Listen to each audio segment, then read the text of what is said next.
কচুয়ায় বিদ্যুৎ স্পৃষ্টে আহত শিক্ষার্থী সুরাহিন মোল্লা মৃত্যুর সাথে পাঞ্জা লড়ছেন। বাবার চোখে কান্না ছাড়া কোনো ছাপ নেই। দিনরাত সন্তানের কথা চিন্তা করে কান্নায় বিভোর হয়ে গেছেন তিনি। একমাত্র ছেলের মর্মান্তিক ঘটনায় পুরো পরিবার এখন নিস্তব্ধ। বিদ্যুৎ স্পৃষ্টে আহত হয়ে দুহাত হারিয়ে জীবন সন্ধিক্ষণে মৃত্যুর সাথে পাঞ্জা লড়ছেন তার ছেলে। এক ছেলে ও এক মেয়েকে নিয়ে বাবা ও মায়ের স্বপ্ন ছিল অনেক। মর্মান্তিক এ ঘটনার পর পুরো পরিবারের স্বপ্ন এখন নিমিষেই শেষ হয়ে গেছে। বলছি চাঁদপুরের কচুয়া উপজেলার রাজারামপুর গ্রামের সুমন মোল্লার 9 বছরের ছেলে সুরাহিন মোল্লার কথা। খেলাধুলা করতে গিয়ে ছোট মানুষ, আমার ছেলে খেলাধুলা করতে গিয়ে বিদ্যুতের 1100 ভোল্টের ডাইরেক্ট কানেকশন, ছাদ থেকে 1 হাত দূরত্ব লাইনগুলা, এই লাইনে অনেক বড় ধরনের ফেজ থেকে কারেন্টের শর্ট হওয়ার কারণে তার সারা শরীর জ্বলে যায়।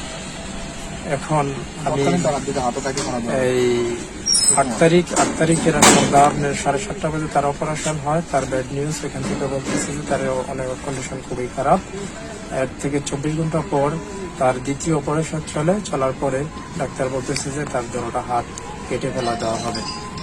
এই পল্লী বিদ্যুতের নিরাপত্তা না থাকার কারণে আজকে আমার ছেলেটার 2 হাত চলে গেছে।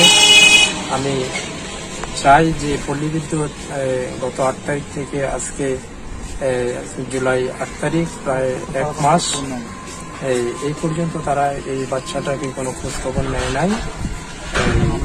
এখন আমরা খুবই খারাপ অবস্থানে আছি। আহত ওই শিক্ষার্থী স্থানীয় একটি মাদ্রাসায় 3য় শ্রেণীতে পড়াশোনা করছেন। জানা যায় গত 8 জুন সকালে মাদ্রাসায় পড়ুয়া শিক্ষার্থী সুরাইন মোল্লা সাচার শফিক টাওয়ার বিদ্যুৎ অফিসের উপর খোলা ছাদে খেলার সময় হাই ভোল্টেজ বৈদ্যুতিক তারে বিদ্যুৎ স্পৃষ্ট হয়। পরে স্থানীয়রা তাকে উদ্ধার করে শেখ হাসিনা বার্ন ইনস্টিটিউট হাসপাতালে ভর্তি করা হয়। বিদ্যুৎ স্পৃষ্ট সুরাইন মোল্লার 2 হাত কেটে ফেলা হয়। বিদ্যুৎ অফিসের গাফলতির কারণে এমন ঘটনা ঘটেছে বলে আহত শিক্ষার্থীর পরিবারের সদস্যরা জানান। আমরা চিন্তা করলাম যে ডাক্তার আমাদেরকে পরামর্শ দিল তার এই অবস্থায়, এই তৎকালীন অবস্থায় তার বেঁচে থাকার চেয়ে না থাকেই সবচেয়ে ভালো আর কি। যেটা হাত নাই প্লাস্টিক তার একটা ভবিষ্যৎ। আর আমার ভাইয়ের হচ্ছে একটা ছেলে, বড় ছেলে আর একটা ছোট মেয়ে, আর তাই হচ্ছে করে কৃষিকাজ। তিনি তার এই যে একটা ব্যয়বহুল একটা চিকিৎসা নিবে, তার এই আর্থিক অবস্থাও নাই। তিনি খুবই আর্থিকভাবে খুবই ভেঙে। কিছুদিন আগে তিনি বিদেশ থেকে দুবাই থেকে ফেরত আসছে। দুবাই থেকে বিশাল একটা টাকা মার খেয়ে দুবাই থেকে ফেরত আসে আইসেই তার ছেলেদের ঘটনা করছে। আমরা চাই যে বিদ্যুৎ অফিসের যেহেতু গাফলতির কারণে ঘটনা ঘটছে, আমরা চাই বিদ্যুৎ অফিস থেকে একটা তাদের থেকে বিশাল একটা অনুদান আমরা দাবি করি। এদিকে প্রায় 1 মাস অতিবাহিত হলেও পল্লী বিদ্যুতের কেউ কোনো খবর রাখেনি বলেও জানান তারা। আহত সুরাইন মোল্লার বাবা সুমন মোল্লা ও চাচা তানভীর জানান, সাতার বিদ্যুতের সাব জোনাল অফিসের পশ্চিম পাশে আমাদের বসতঘর। বিদ্যুৎ অফিসের পাশ দিয়ে ঘেঁষা হাই ভোল্টেজের তার সংযোগ রয়েছে। ঘটনার দিন সকালবেলায় সুরাইন মোল্লা ওই ছাদে খেলার অগোচরে আকস্মিকভাবে বৈদ্যুতিক তারে জড়িয়ে পড়ে গুরুতর আহত হয়। পাশাপাশি বিদ্যুৎ অফিসের গাফলতির কারণে সুরাইন মোল্লার এই অবস্থা হয়েছে বলেন।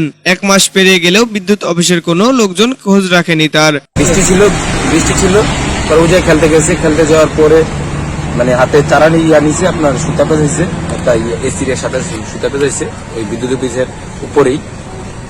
আপনার সুতা পেঁচে আপনার যখন ডিল মারার পরে 440 যে লাইনটা উপরে যে লাইনটা থাকে ওটা তো হাই স্পিড যেটা বলে হাই ভোল্টেজ যেটা বলে, ওটার উপরে যখন লাগার পরে বাচ্চা মানুষ তো বোঝে নাই, তো ওই কি করছে ওই যে ভিজা যেই সুতলা রশিটা ছিল ওই রশিটা টান দিতে গিয়ে হাত দিতে গিয়ে যখন ওর হাত বিদ্যুতে যখন গ্রাস করে ফেলছে, তখন ও কি করছে ওই সেফটি ছড়ানোর জন্য ওই সাথে একটা লোয়ারিয়া ছিল, লোয়ারিয়াটা ধরছে, কিন্তু আরো আকর্ষণ আরো বেশি হওয়ার কারণে। কচুয়া থেকে মাসুদ রানা, বাংলা 71 টেলিভিশন। বাংলা 71 টেলিভিশন, সত্য প্রকাশে আপোষহীন।